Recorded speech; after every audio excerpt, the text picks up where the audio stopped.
What's going on, guys? Savage Reptiles here. Thank you for watching. Like, subscribe, and share. Even leave a comment below. It's much appreciated. I won't drag this video out too long just because the guy that I'm working with here, his name is Brock. Today is his second day in the clear phase of his shedding cycle, so I want to get him back inside of his enclosure as quick as possible. Today I want to be talking about how it actually is keeping blood pythons. I've been keeping these guys for about a month, and already I can tell that they don't deserve the rap that they get in the community. Before I started keeping these guys, people were telling me like, oh, you shouldn't get blood pythons because, they're very aggressive and they're almost impossible to work with when it comes to handling. Now, I've had this guy out for about 15 minutes now, and he's been very, very social the entire time. It's been about a week since I have handled him just because he is in his shed phase. So typically when they are in the shedding process, this is just my personal preference. I prefer to leave them alone and kind of just let them do their thing. Make sure their humidity is correct and their temps are right. They don't mind being handled in shed, but it's just a personal preference thing with me. It's not something that I like to do. But again, these guys just definitely don't deserve the rap that they get. And especially with the rumor that that they have enough bite force to break your bones. Now, I can kind of see where that came from, just because these guys are a heavy-bodied snake, and even here, he's a smaller blood python. He's nowhere near full grown. But that rumor is false. Me and Elijah Armez over at Juggernaut Reptiles, we did about a 35 minute call, just, going over some facts about these guys.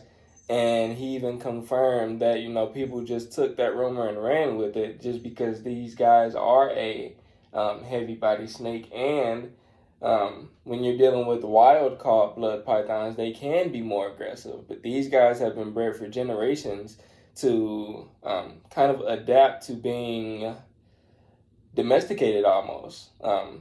They're very social, You see, I can literally rub his chin, and he's perfectly fine. So again, these guys are the most rewarding snake by far that I've kept, and I've only kept ball pythons, to be clear. These are the second species of snake that I've kept. It will be some time before I, dive into other species. But I think I have found the species of snake that I will be working with, as long as I live. These guys are amazing. I couldn't be more happier than, getting into blood pythons. This guy I got actually from a trade for one of my ball pythons. And, it was quite an experience dealing with him at first, just because I didn't know how much he had been handled by his previous owner. I didn't know the care that they, needed at the time. But immediately when I got him, I jumped right into that aspect. I wanted to know as much about him as I could. And, I had him for about maybe 2 weeks. And then I reached out to Elijah over at Juggernaut to buy a golden eye male from him. That's the Leviathan. You guys seen him in the other videos. But yeah, man, these guys, once you start getting into them, they get very, very addicting. And I could say that about any species. Again, it's just personal preference. These guys are my kryptonite. For somebody else, it could be maybe some sand boas, some reticulated pythons, some even ball pythons. I've got a couple guys that's just nuts over ball pythons.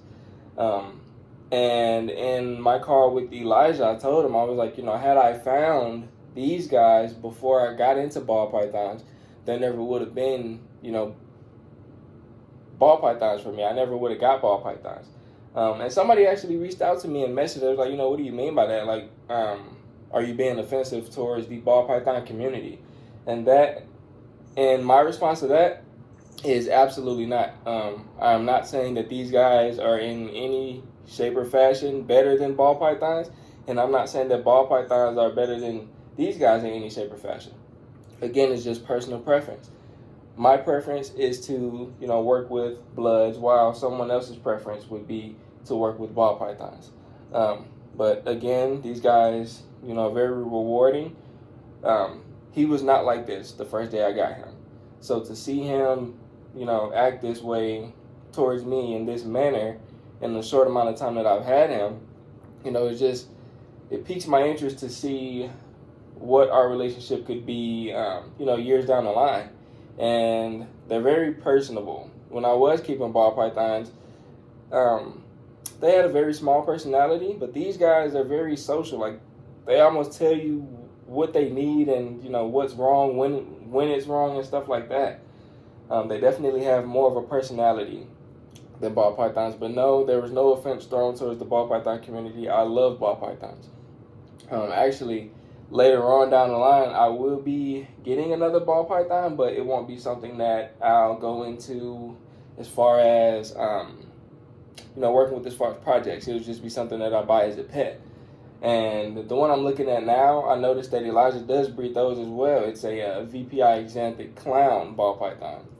So that's something I will be getting into, but definitely love these guys. Love ball pythons. There was no shade thrown there. But yeah, man, this is just my favorite snake, and I can't see myself, not ever owning these guys again. So if you guys do or are interested in getting into blood pythons, just don't listen to the rumors. Do your own research. Reach out to some breeders to get the information that you need. That's exactly what I did versus just like going to YouTube videos. And everybody's got different opinions on temperament and stuff like that. I was just like, what? It's too much, controversy going on. So let me just reach out to some breeders that actually been keeping these guys hands-on to see what I'm doing. So if you are looking into getting these guys, I recommend you guys take that same approach. I will be doing a call later on with Scarlet Society. And we'll be going over some more topics with blood pythons, so be looking out for that. Other than that, take care of your reptiles.